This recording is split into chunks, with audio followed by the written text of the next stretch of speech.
All right. Good Saturday morning, everybody. We are in March already. February is a short month, so we blew right through February, but we're in the third month of the year, one day and 1 month closer, if you will, to most people's in the hobby favorite show, the National. We're not going to be talking too much about that today, but other stuff going on in the hobby. This is episode 334. Hope this finds everyone well out there. I'm happy to be joined.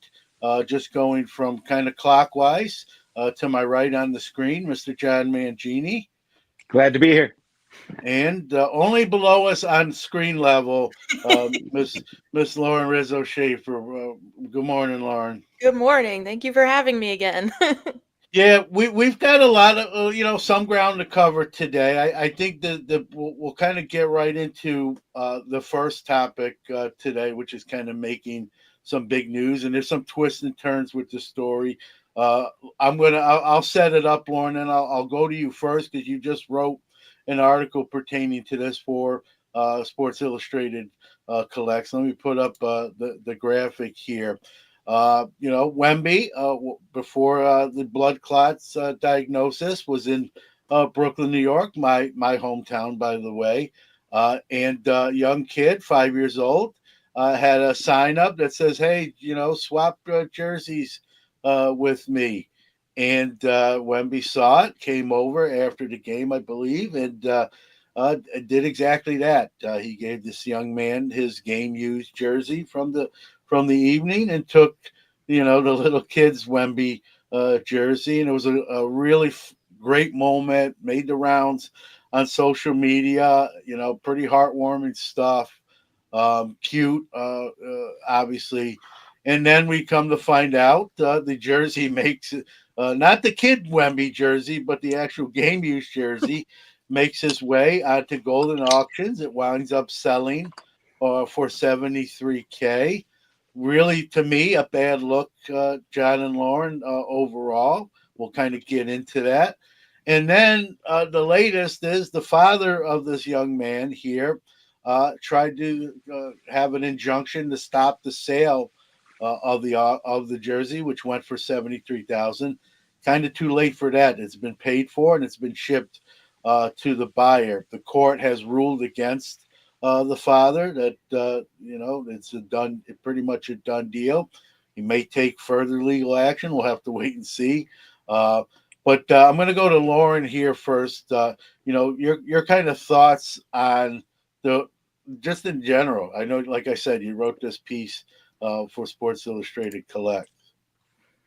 Yeah, it's really interesting. It I think it happened on the 27th of December, so it's still kind of fresh between Christmas and New Year's. Everybody's, still kind of in that relaxed, holiday mode, enjoying basketball. You see this crazy sight of, this like 8 foot tall superstar, rookie of the year, alien, whatever. And he's holding, this little teeny jersey from a little teeny fan who's 5 years old and like looks to be like a foot tall. He's so tiny. And the optics are, so cute. Like it just kind of writes itself. And, it's fun. It's a memory for that kid. It's, as collectors, we're like, this is incredible. This is something that, is great for the hobby. It's great for, and and then, yeah, like less than a month later, Golden announces that they've acquired it, and that it's, and then less than 2 months later, it's up for sale and selling for 5 figures, and um, it's a 5-year-old kid. Like I don't even think maybe like an 8-year-old might have skin in the game. I don't know, but like he's 5. I don't think he really knew what was going on. I think he thought it was cool, but like I don't think he grasped the gravity of the situation. And Golden is saying that the family reached out to them to find the jersey. The family is saying that Golden ignored them. They tried many times because the kid changed his mind to take it down. Golden is saying that they were only notified, I think, the 21st, which was the day before the auction ended. So it became a very big mess very quickly. It's since the moment it happened, it very quickly declined into chaos. And and a lot of people, not even just collectors, are discouraged. When it first was announced that it was going to be consigned, Wemby retweeted it and, had the crying face emoji. Like, it was a very small statement, but like a very significant one because, yeah, I think he's kind of used to a lot of people, taking advantage of him. He's they want him to be the quote face of the league. And, I think that's very discouraging that even a small 5-year-old fan that like made this great memory with him, um, even that's tainted for him. I think it will probably change his perspective. And it is unfortunate. You know, it just I think if it had happened a little slower maybe, but it's been a 2-month saga and it's been all over the place. So like if they'd waited a while, maybe, to list it, maybe people wouldn't have been as upset, but like it's just happened so fast and been so messy that it's and then of course also taking into account that last week the blood clot issue was announced, and did the family is saying that that did not impact their perspective. They were not trying to cancel it because of that, but we can speculate it did or didn't impact their desire to take it down. So it's just been a mess. It's just been messy across the board, and it is a little disappointing. I don't see any sort of redemption to it no matter how it's resolved. But yeah, that's kind of where we're at with it. Oh, I think I you're on. know Mike Petty. Yeah, I know Mike Petty's going to be disappointed. We're not going to talk about Wemby for the hour, Mike. So if you're hoping for that, take the under. If you're a betting man, take the under on the hour of Wemby talk. I'm just going to chime in real quick, and then I'll let you, John, the more important John, speak. It's just to me, athletes. I'm old, so I grew up going to sporting events as a young kid myself in New York City, Yankee Stadium, Shea Stadium, that sort of thing. It was a different time. I think you could, athletes were more accommodating. I will say, back then to kids and fans. Not that they still don't do that today, but it was a little bit of a different era. And I think the thing I worry about is, how many times you see videos where a player refuses to sign or they run out of the clubhouse and everyone's called them over and they just kind of blow off the fans.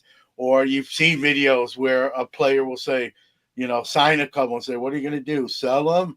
And it's just sort of a negative connotation. This kind of incident or this kind of scenario is not going to help that perception between athletes in fandom, because here it was given to a 5-year-old kid. It's a great moment, kids smiling, and now it's like you said, Lauren. Look how quick it made it to the auction block. It wasn't even like slow played, right? And so other players are going to see this, and it may prevent a future nice moment. Is my fear. That's one of my takeaway from a fan who really doesn't want to resell it. Wemby's or player A is my favorite player, and I got his jersey. It'll never, it'll only be passed on when I pass on, which is hopefully years later. We might miss those moments because of, a scenario like this. So that's kind of my initial, uh, gut thing. And that's obviously, I'm sure the 5-year-old didn't turn to his dad and say, golden auction, you know, uh, Yeah. I'm, I'm, I'm sure dad took it upon himself, saw dollar signs, saw a money making opportunity. And that's also pretty sad too, because the kid probably, even though it got $73,000, now maybe the dad says, well, that's for his college fund, right? But the kid today would probably say, I want the jersey. I'm not even thinking, what is college? Hmm. I'm in kindergarten or I'm going into kindergarten. So that's sort of where I fall. It's just a really bad look. It might even make that rift between athletes and fans, worse. At least in some cases. I'm gonna stop talking and let Mr. Mancini here kind of weigh in. So the thought that pops into my head is imagine the famous Coca-Cola TV commercial with Joe Green where he turns and he throws the jersey to the little boy. I If they made that commercial today, it would end with with the little boy auctioning it on Golden. So Uh, real quick, John, that me and you are both Steeler fans, if I'm not mistaken.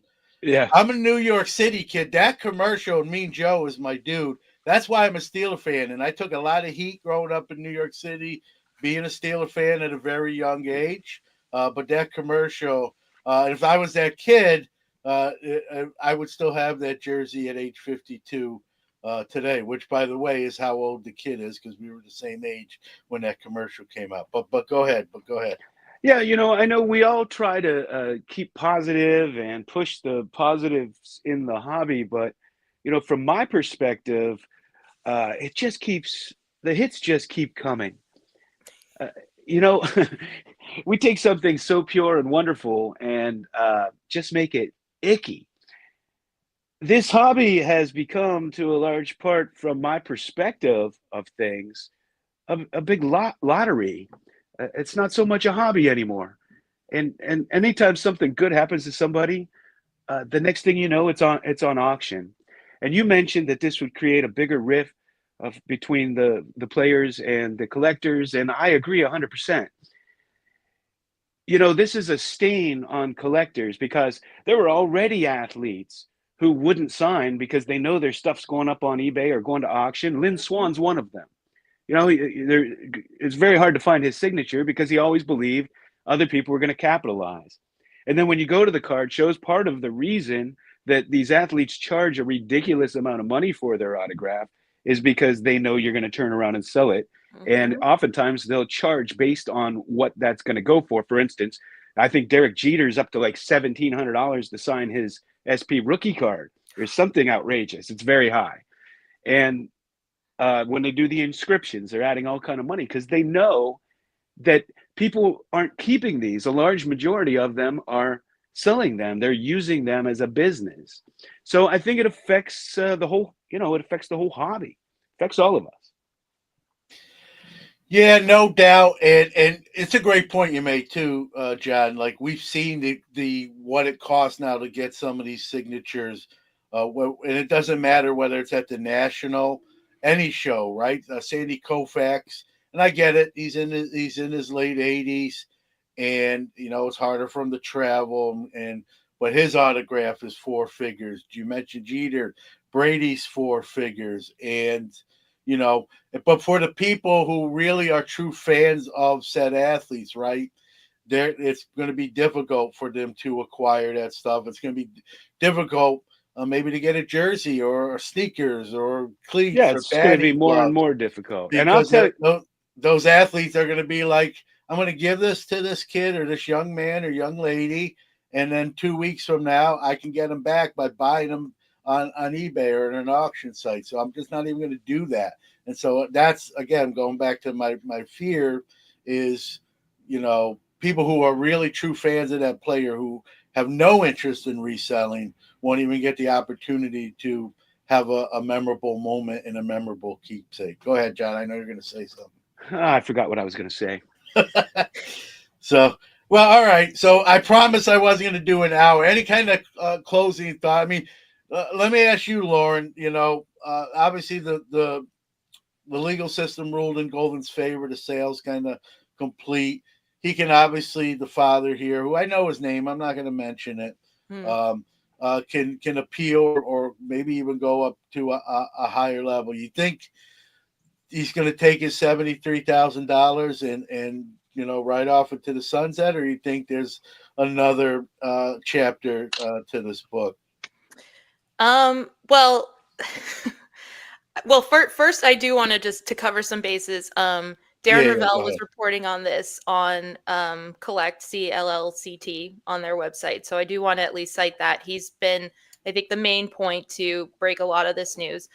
And also that, you know, again, because this is a legal battle, all of this is alleged. So, you know, allegedly all of these things happen. But I don't, you know, I'm not familiar with the father. I don't know. I have heard various things, but you know, we like to chatter in the hobby. I don't I just given the behavior I have seen in, you know, the last week, couple months, I don't think that it's going to end quietly. I don't think that this is the end. I think we're going to hear a lot. I don't think necessarily that it will be from Golden. Um I think this is going to be parlayed into, unfortunately, some sort of, you know, Andy Warhol. Everybody gets their 15 minutes, and it's a lot easier today than it's been in the past. So I don't know. I'm not trying to speculate on the man's character. But it just, from the evidence we have, it does not seem like this is going to quietly, you know, drift away. I think that, you know, he'll find people he wants to talk to. If it's not, you know, Darren Ravel again, then maybe there will be somebody else that will want to speak to him and, you know, hear what he has to say. And I think people are interested too, you know, however fortunate or unfortunate that is, people want to know, and, you know, people are going to have their negative attention, and, you know, people are going to be neutral and positive. There's going to, you know, be a lot of thoughts. Everybody's going to have an opinion. And, I unfortunately, I don't think this will be the last that we hear about it. So, You know, I remember now. What I was going to say is, when I was 5 years old, I didn't even know what $70,000 was. It certainly right. wouldn't change my life. And there's no way in hell I would have traded my cards for $70,000. I don't even know what that Right. is.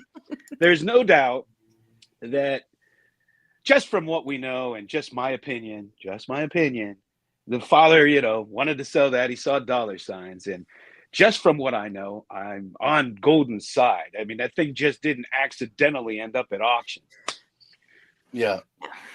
Yeah, no doubt. And maybe some of that $73,000 later on will go to, and I'm kidding here, the kids' therapy for some of the dad and son trust issues that might come up at a later date. I But just, in my head, I see the kid running into his bedroom, crying and locking the door when his dad told him he was taking his jersey. In my head, that's how it plays out. yeah, we'll probably never know, John. But I wonder, like, was there even a conversation, or did the kid just like go in his room and like, hey, where's my jersey? Give me that thing. Yeah, you know, and again, that can lead to you know, more That's just personal bad family optics, issues. man. It Another is. black Bad eye optics. on the hobby. Another Yep. black eye on the hobby. Well, that's all the news we get is so negative these days.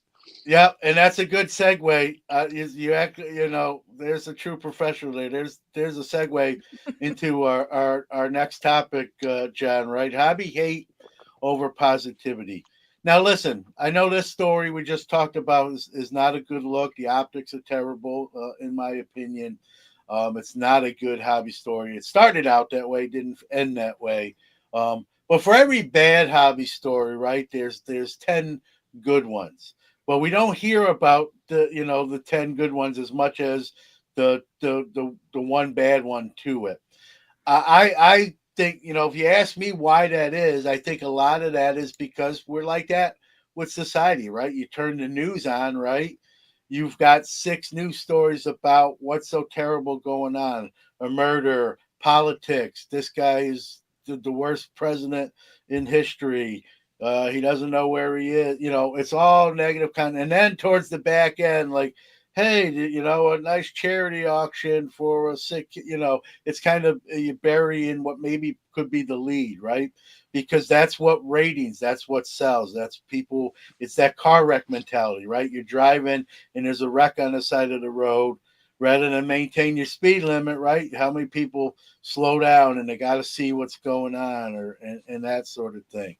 So that's, I think that's where it is. And I'm not saying on my podcast or on my content, we will talk about negative stuff. We have to. Sometimes it's to maybe prevent someone from falling down a trap door or getting sucked into something, or for educational reasons. But I definitely try to cover the positive side as much as I can with having people like both of you on Sports Card Nation and talking about what you collect, what you do, and that sort of thing. I just had a gentleman on named Greg Poole who operates a 100% non-for-profit LCS, which goes to help people in the community, right? But we don't hear enough sometimes about the stories. And there's content creators, and to each their own. That's all they will do is negative stuff, right? We know who they are, and they won't even mention anything good. And so that's where we're at. Your kind of thoughts, on, will that ever change? How do you change it? And what you think? You want to go ahead, John, or? Sure. Okay. So part of it's what you said. It's human nature, right? When you see the news, they report more bad stories than good ones because they get better ratings. Part of it is the way our brain works. Like, you might not be able to remember what you had for lunch last Wednesday, but if something really good happens or something really bad happens, you always remember for the rest of your life. All the old timers talk about where they were when JFK was shot. Everybody remembers the exact moment. When you're driving around and you hear a certain song, you remember a specific moment in time that was a fantastic moment. And it's just these stories kind of stick with you because they're impactful. And when something is hurtful in a way, it's on your mind. And it's unfortunate, in the YouTube community, there's a whole group of us that we live in a wonderful world where everybody sends everybody care packages, and we share, we get together, we have good times. And so there's a lot of positive in the hobby, but who has the most subscribers? Not us. It's the people that show all of this. And you can't put your head in the sand because it affects us all. I see things every day that just makes me want to leave the hobby. It's so different, and there's so much bad things that happen. I just had a super rare card stolen in the mail, and these things just day after day. And when it starts to hit you personally, you can't just put your head in the sand and say, "Oh, everything's lovely. Oh, everything's roses," because it's not. Mm-hmm. Yeah, no doubt, no doubt, and that's what I was saying, John. Too is that's I do talk about whether it be this show or Sports Card Nation or Hobby Quick Hits. I will talk about some of the bad stuff that is going on because it's important, right? We can't act like it's not happening either. I think that's sort of doing a disservice. Yeah, the as people well. that frown upon this, I look at it like, I don't know, China bombs us. And you're watching TV and you're like, oh, China's bombing us. This is negative. Let me turn off the news. I don't want to know what's going on. I mean, it's important that you know what's going on. It might protect you from some scam or from something happening to you. Yeah, Lauren. Here's one quick thing, and then I'll kind of just say my. I think like anyone new, I've been in the hobby 40 years. I'm the old man on the porch. John, you've been around a while, obviously, as well. I worry about someone who's new into the hobby, and we need those folks. I'm not like, hey, get off my lawn. We need those folks. Right. Like, we can kind of shrug it off because we've seen a lot of stuff in 40 years. My fear is someone new that hasn't been exposed for the amount of time is going to be like, what did I get into? And maybe exit as fast as they came in. Yet it's still the greatest hobby, in my opinion, in the world. But these kind of stories that they keep getting bombarded with might scare them right back out of the hobby, and we lose a potential long-term hobbies. That's just kind of, and we need those because John, both of these Johns here, being the older two on the screen here, well, unfortunately, we're not going to live forever, and we need that next group to take the baton and run it, right, and that's not guaranteed. They just don't automatically show up. That they have to make that conscious decision to be active hobby participants. So that's my fear is some of this negative stuff is going to prevent or scare people either not getting in the first place or selling their stuff or just saying I've had enough of this. Like you said, now you've been doing this a long time, and you have days where you're like, you're scratching your head or shaking your head. Same here. I'm not going anywhere, but I'm not going to sit here and lie and say the thought never crossed my mind ever. You know what I mean? So that's Well, my thought process. I echo your sentiments about what do new people coming into the hobby, will they continue to come in when they see all this crap? I did an exercise where I just searched sports cards. Like if I was new to the hobby, and I searched sports cards on YouTube with the algorithm and everything, would I come into the hobby with all the stuff that I see come up? Because all the wonderful part of the hobby in my mind, and the loving part, the giving part, the generous part, the educational part doesn't come up. That's not what comes up. It's a bunch of get rich quick schemes, buy my program, They're spending like infomercials. $50,000 in 2 hours. They should come on at 1 it's all a.m. that. in the morning. And that's fine if you're into that, but is that the first thing we should be bombarding our kids with when they want to search sports cards on YouTube? That's all I'm saying. Yeah, go ahead, Lauren. Let's hear from you here. Yeah, I'm. Oh, sorry. Go ahead. Well, I was just gonna say you're one of the most positive people, so I'm kind of curious to how you see this.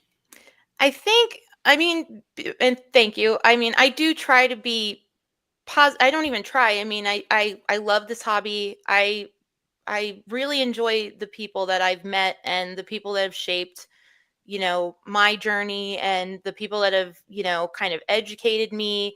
And, like what John said, when you search on YouTube, I learned a lot through watching YouTube videos. I watched, like Cage and Andrew and Hobby Hotline. And, like there's a lot, like when I first started getting into it, I had to sift through some of the stuff, but I also had, eased myself in, and also had a partner that kind of helped me to feel like I had a place here, and helped me to understand some stuff before I took it upon myself to, so I knew what to avoid in YouTube. But like to what both of you said, somebody coming in new and fresh, if they search sport cards, what are they going to find? And I think, I think it is important to be positive, but also realistic. We do have to highlight some of the negative aspects because people get taken advantage of. And, it's hard to,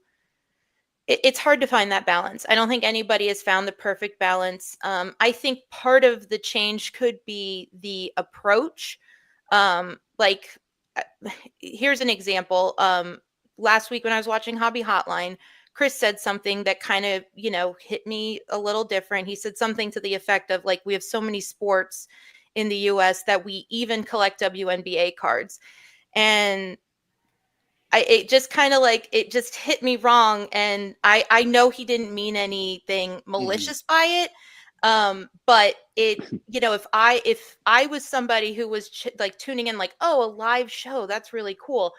And the one thing I'm interested in is the WNBA. And here's somebody, who has a platform and who is very intelligent and very knowledgeable, kind of dissing on it. And this is not a call out. This is a call in. I think that's the approach, is that I respect Chris. I know he's knowledgeable. I really don't think he meant anything. But if I was somebody less familiar with him or Hobby Hotline or the hobby in general, I would have felt, a little unwelcome and a little bit disappointed.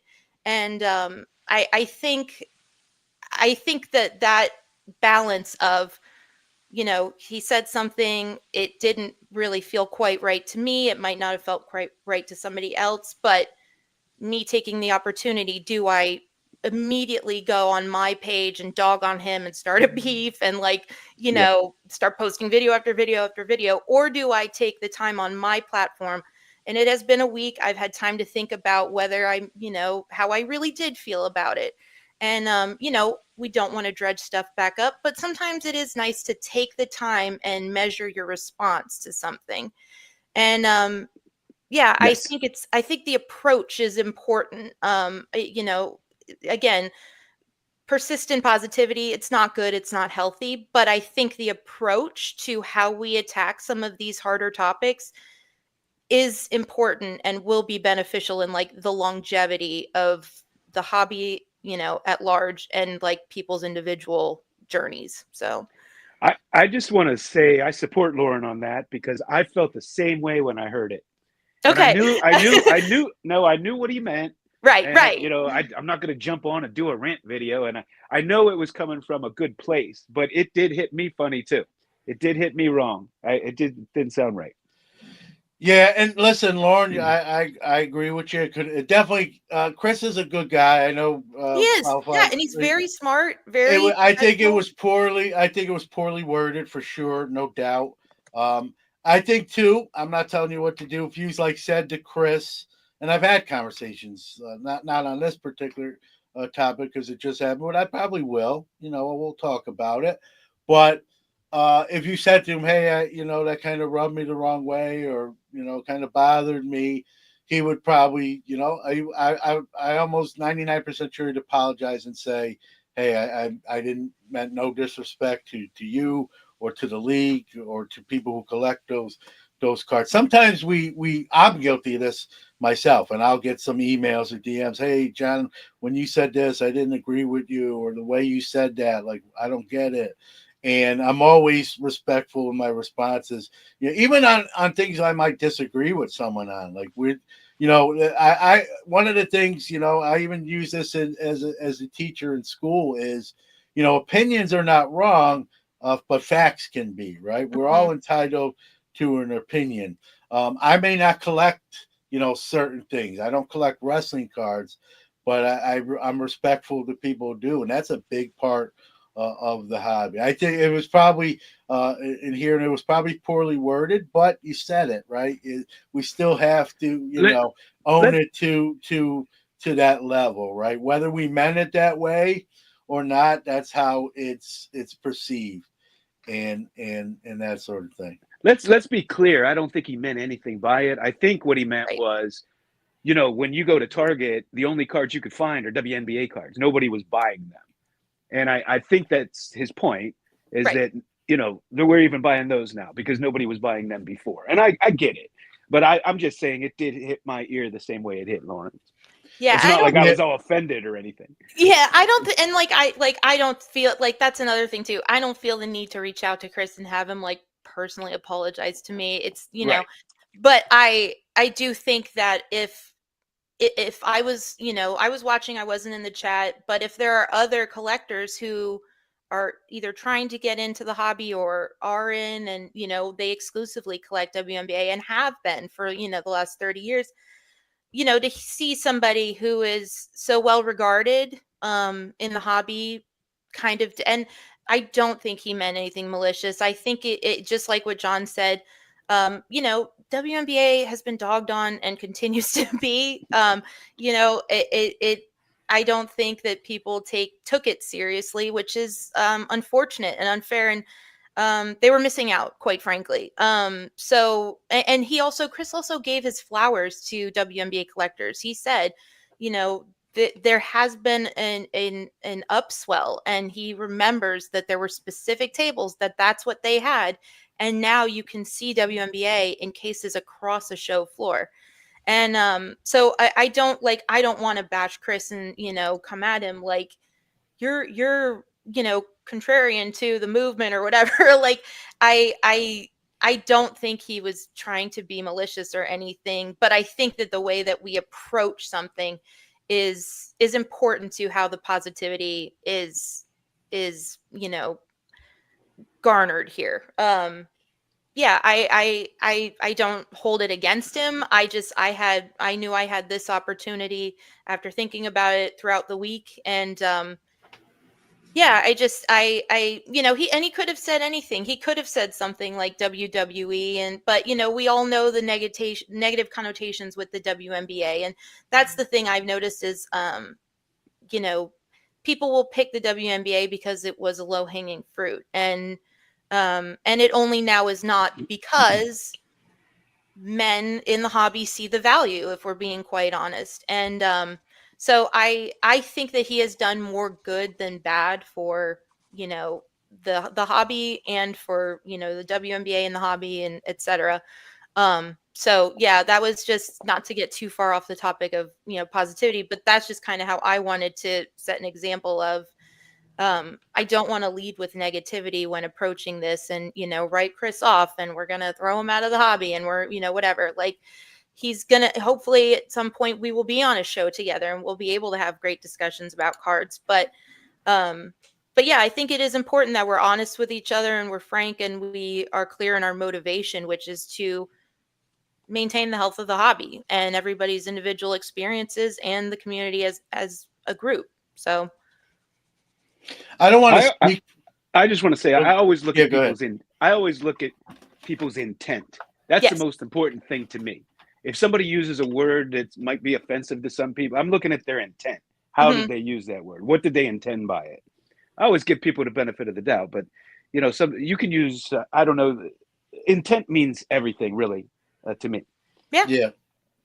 I don't want to speak for Chris, Lauren. I think in a way it was it was again poorly worded. Let's keep it real, right? But I think what he was saying is, like Caitlin Clark, as obviously, I mean, this is, you don't need me to tell anyone this, right?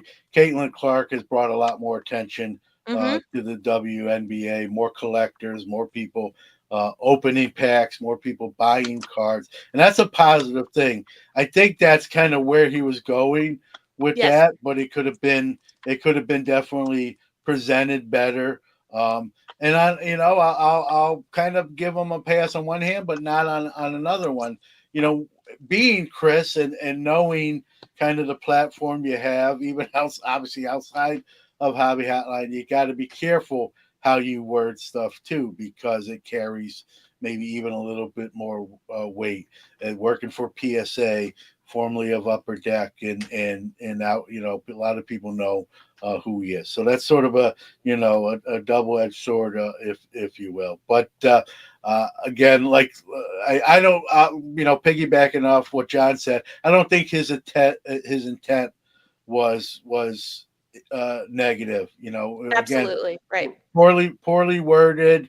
Maybe he didn't even realize it. Sometimes you say stuff and you don't even realize how it comes across or the optics of how you worded it. So, and like you said, he did say positive things as well. What it'd be more like the intent would be if the whole segment he was just like, no one cares, this league's terrible, and that sort of thing. But any kind of closing thoughts here? I don't want to, I think we beat this one to death. Next topic. Yeah, I agree. All right. So I'll throw myself, not myself, I'm in Central New York, the Syracuse area here. We used to have about a show a month. On a good month, 2 shows a month. I'm a dealer. So in many cases, I'm set up at these shows. And if I'm not set up for whatever reason, I'm probably going as a consumer. Central New York and surrounding areas have blown up with shows. There are shows every weekend day and sometimes multiple now. And I'm sure it's like that in your neck of the woods, as Al Roker would say. And, and we've tackled this subject before with different folks, but I wanted to tackle it with you, Lauren and John. Can we get to a point where there's too many shows and the bloom comes off the rose? And I know the easy answer, and I agree with this easy answer. The easy answer is the consumer will dictate. When people stop going to a certain show, that will tell a promoter like, hey, there's something ain't right, or whatever the reason someone's not going to the show. Are we there yet, or are we at risk of heading that way? I don't know who wants to go first, but I throw that out there. I'll jump in. To me, it's exactly what you just said. The consumer will determine that. If people are still going and dealers are still there, then it'll continue. I think from my perspective, I think you will see more specialized shows in the future. Like, for instance, if you go to Strongsville, that's become a very popular show for vintage guys because it's all vintage and it's the rare vintage and the great vintage. But maybe you have shows where there's no vintage.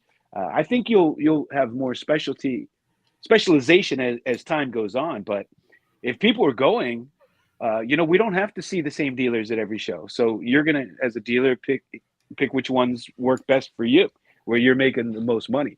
I think it's wonderful to have all these shows. I guess there could come a time where there's too much of a good thing, but I don't think that time's come yet. And I can tell you this, and this is just from my own perspective. To me, eBay has become absolute garbage lately. The authentication just cost me a super rare card I may never find again in my life because it had to travel across the country. It was, I remember how upset I was when they started charging sales tax.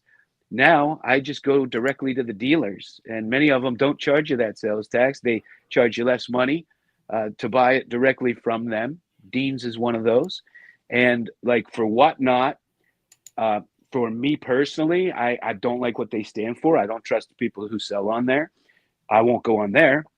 So I want more card shows. I get to see the card in person. I can pay cash. It's going to be cheaper for me overall. I can negotiate. I can have a wonderful experience and see fellow collectors and have lots of things beyond just online. I know it sounds crazy. What I'm saying is almost like maybe online is moving back to in person, but that's what I'm saying. I'm having a better time in person these days, where in the past I had a better time online. But the online experience is not what it used to be. Yeah, listen. Nothing beats buying a card in person, seeing it, holding it, looking at it. Negotiating on the price and then obviously the acquisition. Right, nothing will ever replace that. Anytime you buy something online, even from an auction house, right, you're relying on scans and pictures that isn't the same as looking in person. And so nothing will ever replace. And when you're at a show, right, you're with like-minded people. You're in your fraternity with your fraternity brothers and sisters, right? Nothing can replace that in this office. And as much as I enjoy buying a card online and do it, if you give me a choice between the same card and the same price in person and online, I'm 10 out of 10 times I'm going to take the in-person transaction. I think most people would. Again, online is the ease. You can buy something in your underwear. You can buy something naked if you so choose, right? But again, being in a room, with people who share that same passion as you, the hobby, card collecting, there's something to be said. That's why the National is more than a card show, right? It's a family reunion. It's a get together, and the events even post after the doors close to the show.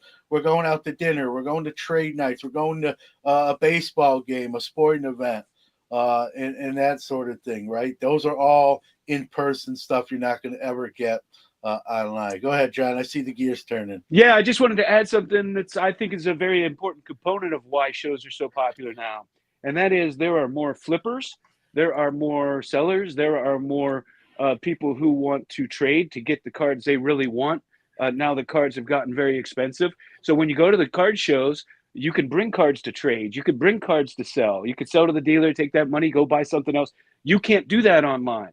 You can't jump on Whatnot or eBay and trade. And I think that's a big dynamic when you go to the shows, all the Pelican cases that you see and all the deals that you see made. I know people in my circle, when I go to shows with them, they bring cards and they're selling them or trading them for the cards they really want. And you just can't do that online. Yeah, no doubt. Real quick, Lauren, a couple comments I want. Ziggy made a couple good points here. This one, listen, I know this firsthand. There are shy people who, don't like going out in public for whatever the reason is, anxiety, multiple level of issues that rather just be at home and still be part of the hobby, still collecting, acquiring stuff they want. Fully understand that. It's a great point by Ziggy. He also posted, I'm not going to go back and find, he made a comment that promoters are kind of turning in the flippers. Now, the promoter of my Watertown show, his name's Andrew. He's been on Sports Card Nation. He's a great guy. He kind of started out with that one show, and now he's doing like 6 different cities. So he's expanding but he's doing shows every weekend. Is there a financial reason? He would if he was on the screen with us, he'd say, "Sure, I'm not doing it solely out of the kindness of my heart." So there is a little bit of a flipper or financial aspect, even the show promotion. So I wanted to touch on those two comments because they're great points, and I agree. without people making money, we wouldn't have anything. No, you're right. No, And Tops wouldn't make cards. PSA wouldn't grade them. Nobody would run a show. yeah, I and mean, I've been you told, know, John. I've been told this. I've been told, and I don't obviously, I don't agree with this, but I've had someone get mad at me because I sell cards. They're like, "You're not a true collector," and I'm like, I don't get that. Like, because when I sell something, the most likely, where's that money going?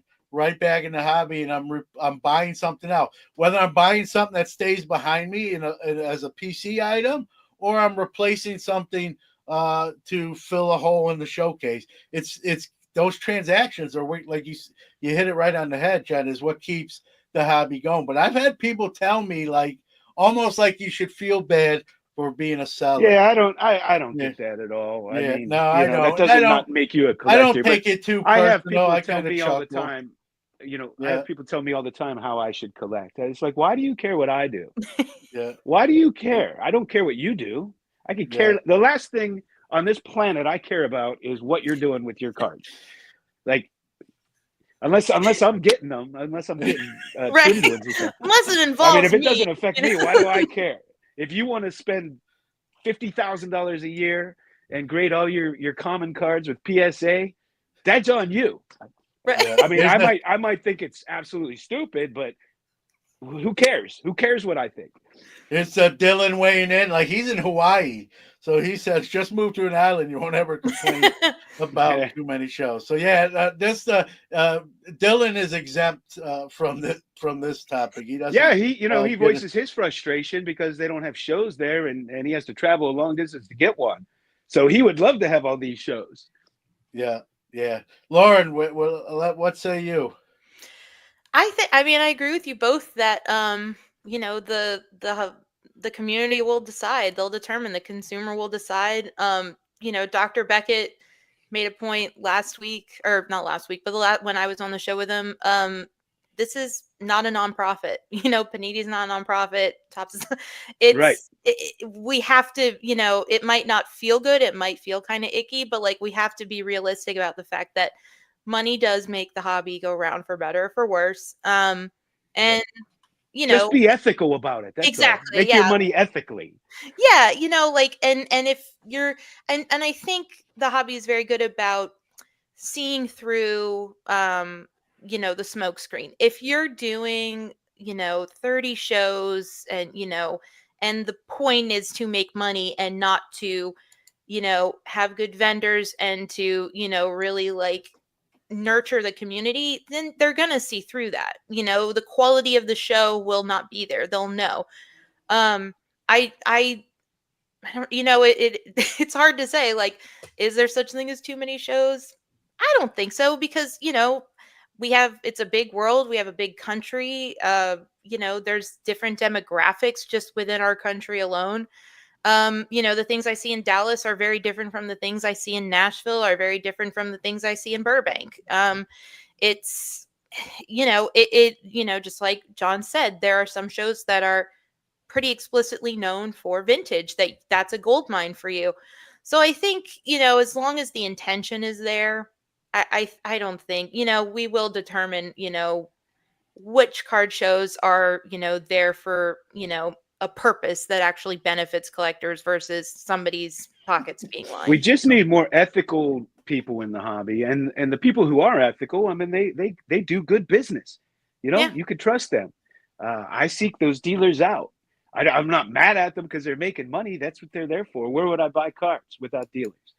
Not mad at them for that. I remember the generation after mine, they started having ethics classes in college. You had to study ethics. And I remember thinking, what the F is this world coming to when you have to teach people to be ethical? But here we are. In fact, I think we've gotten more unethical since they started teaching those classes. Yeah. Yeah, because now you see both angles, right? It's it's like the fork in the road. Which one do I take, the good one, or the one where I can make some extra money, but do it in a bad sort of way. So, Yeah, the things I and see on eBay every day today, with just trying to take advantage of somebody that might not know something with reprints, yeah, all kind, reprints. just Yeah, craziness. I don't want to go there, but you stole my thunder. Like, and instead of putting reprint in the title, it's RP.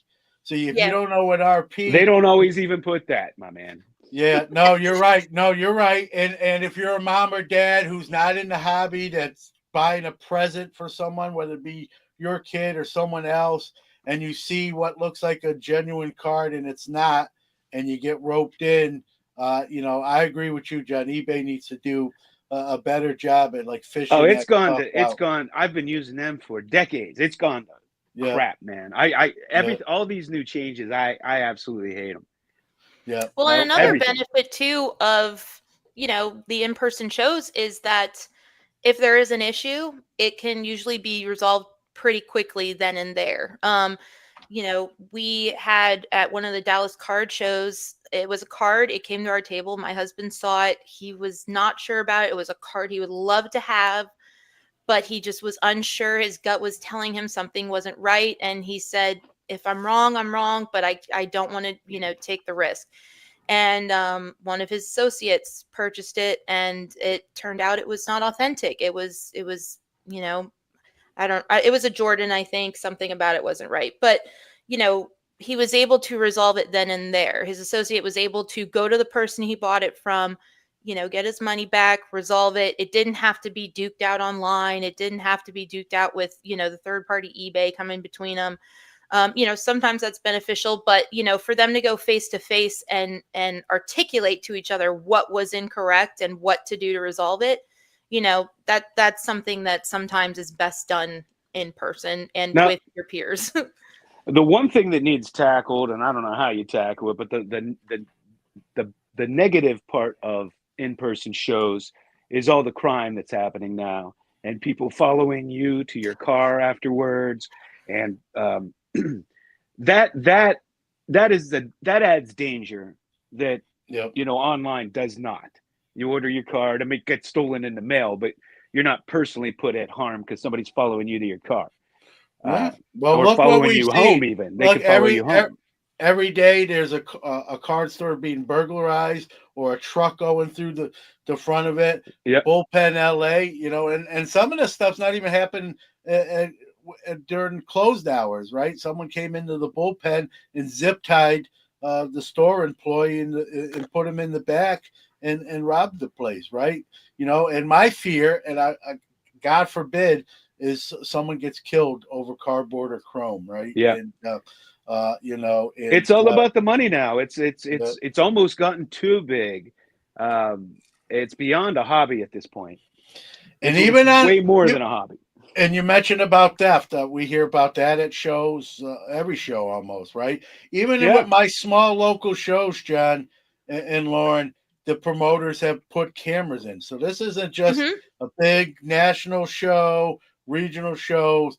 They were now putting cameras in a 50 table show, a 100 table show. Now we're not even talking about 200 tables or 400 tables or 1,000 tables like the national. These crimes and thefts happen, any show. It doesn't matter the size of the show. But going back to your point too, John, with too many shows, there are a lot of shows that are known for different things. Like you said, vintage. Another show might be Pokemon or non-sports, wrestling shows. So there's those niches.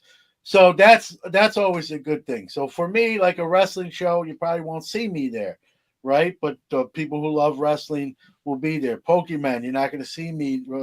I can't even say it right. Pokemon, right? But that's a good thing for those people who collect those type of things, and so sometimes we just paint with a broad brush and we just see a show Yeah. and we don't realize that there's different niches here. So we see 20 shows, but maybe 10 of them are just generic, regular shows, and then you got 3 or 4 different niches for the other 10. So we've got Yeah. to You like look at make that designation.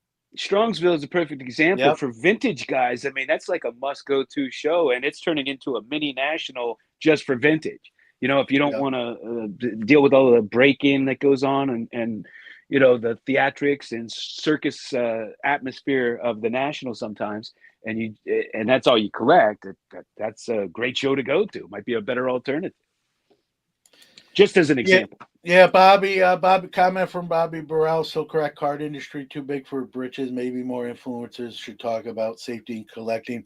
I don't consider myself an influencer, but I've done episodes on Hobby Quick Hits about ways to stay safe, insuring cards, how to package your cards, things to look out for, kind of red flags to avoid. So I've kind of tried. I try to be educational.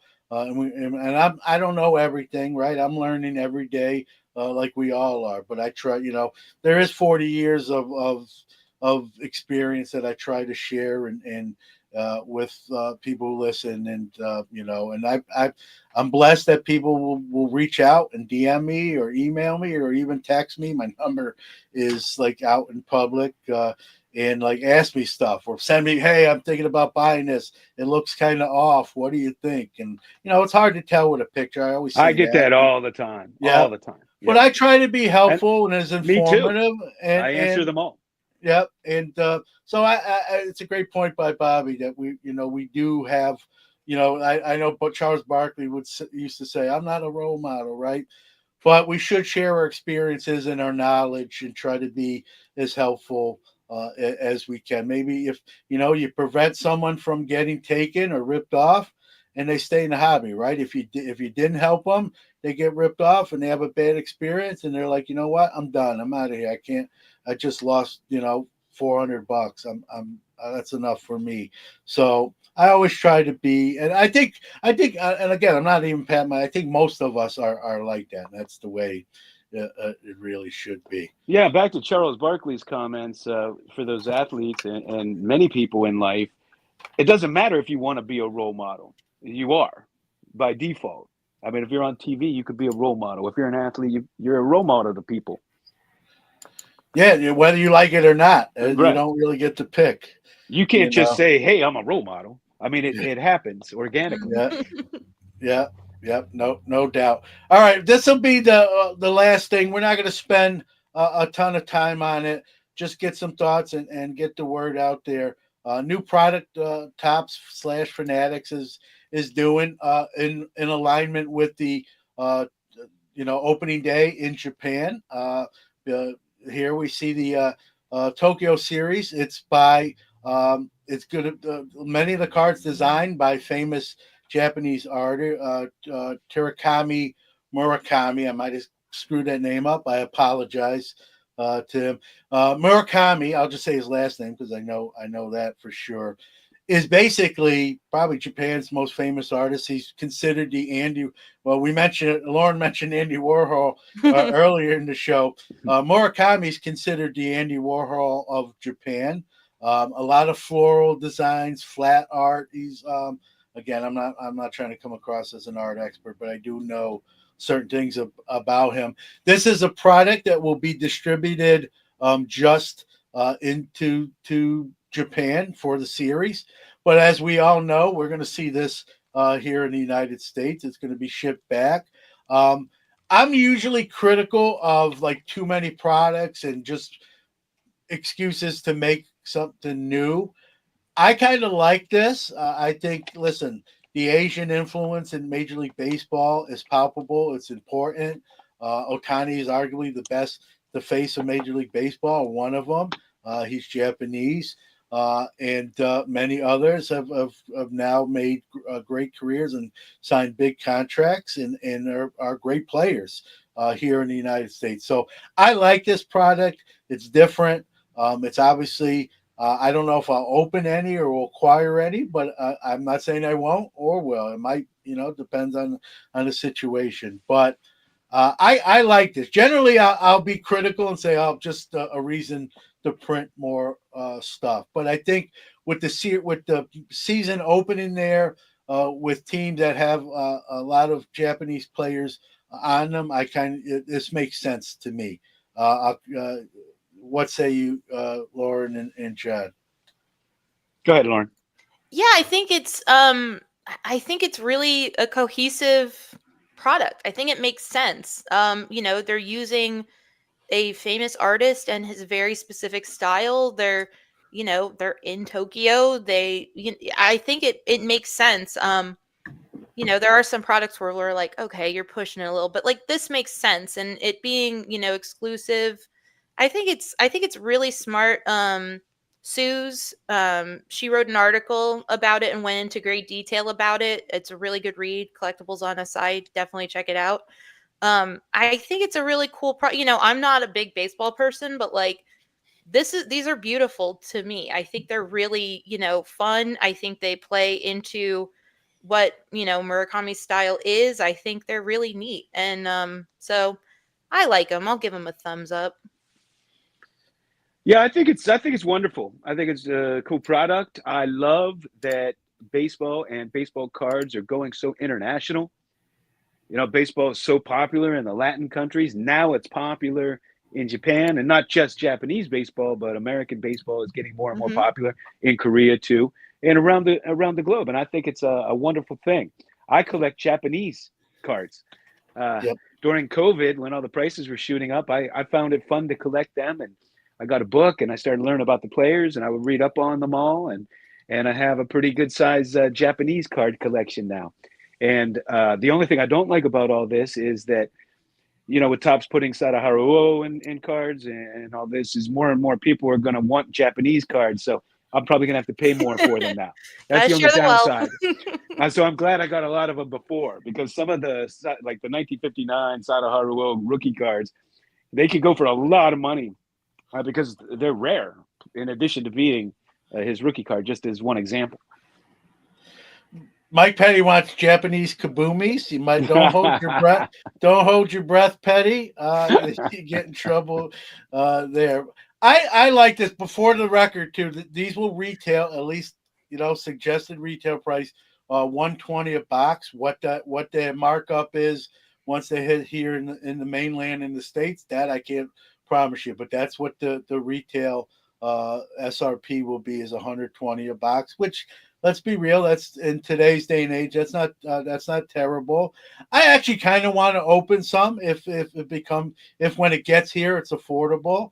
I could see myself searching for some singles of certain guys that I know, like some of my customer base at shows might be interested in, and they're not in Japan, so to have that here for them as well. So again, I'm usually pretty critical about the overproduction and just excuses to make another version of a product. But this one makes a little more sense to me, and so I'll give them not that they need my thumbs up, but I'll give them the thumbs up. Usually I give them the thumbs down, but I got to give credit where credit's due. It just makes sense. The season's opening there. A lot of Japanese players are on those teams that are opening the season there. It's played in the Tokyo Dome. Why not? It's not a bad thing. If you don't want to buy it, you don't have to buy it. It's like we talked about shows. If you don't want to go to the show, you won't go to the show, right? If you don't want to partake or buy any, you won't. And so the market will dictate how successful or not successful this product. Yeah, today's very different than the old days, where there's so many products now. It's like you pick and choose what you're going to buy. In the old days, it was more, you did have to care more because you might only have one or three Yep. products out Yep. every year. So if Topps was screwing up, you didn't have anything to collect that year if you didn't like them, right? But now nobody can collect everything, so be it. Put it out there. If people buy it, they buy it. If they don't, then you won't be making it next year. Yeah. Ziggy saying they'll be on Topps website. I read that they're exclusive to Japan. I could be wrong, but that's how it was worded in the spec sheet that I got. But even if it goes just to Japan, the boxes are gonna get here too. Like Yep. that's not up for debate. That will happen. I mean, in 2000, Upper Deck made Ovation Japan edition only and was shipped to Japan, and you can get those boxes in the States. They were just shipped back. and obviously singles online. So Now, are what- they produced in Japan or the States? Because I don't want to have to deal with tariffs. yeah, we're not. We're up against we're not as much as I'd love to do a 20 minutes on tariffs, and I'm sure everyone else would love to hear that. We're not doing that. Is funny though. Yeah, I'm assuming they're made. All joking aside, though, I'm assuming they're printed here, and then will be shipped cases over there. But again, whether Ziggy's right, and they are on the website for U.S. Shipping. Even if they're not, or they are, we're going to have them here in the States either way. So, and like he said, breakers will be breaking it just the same as any other product. So, how much am I willing to pay? It's one of those spur of the moment questions, right? I like knowing that they cost $120 SRP. I'd like to pay as close to that even here, as I can. If it's 130, 140, will I crack a box? I'd probably say yes without 100% certainty, right? It gets, it's one of those questions you don't answer until you're faced with hitting, purchase and that sort of thing. So, all right. So we went 6 minutes overtime. That's okay. We all get paid a little bit extra today. I'm kidding. Before anyone gets any, I'll get messages like, how much do you make from Hobby?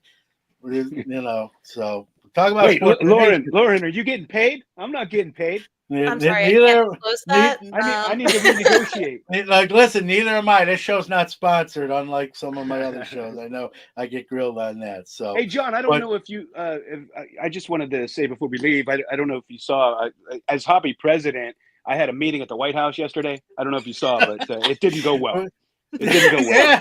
Yeah, you got a little bit reprimanded, and you didn't wear a suit. You got to wear your suit, John.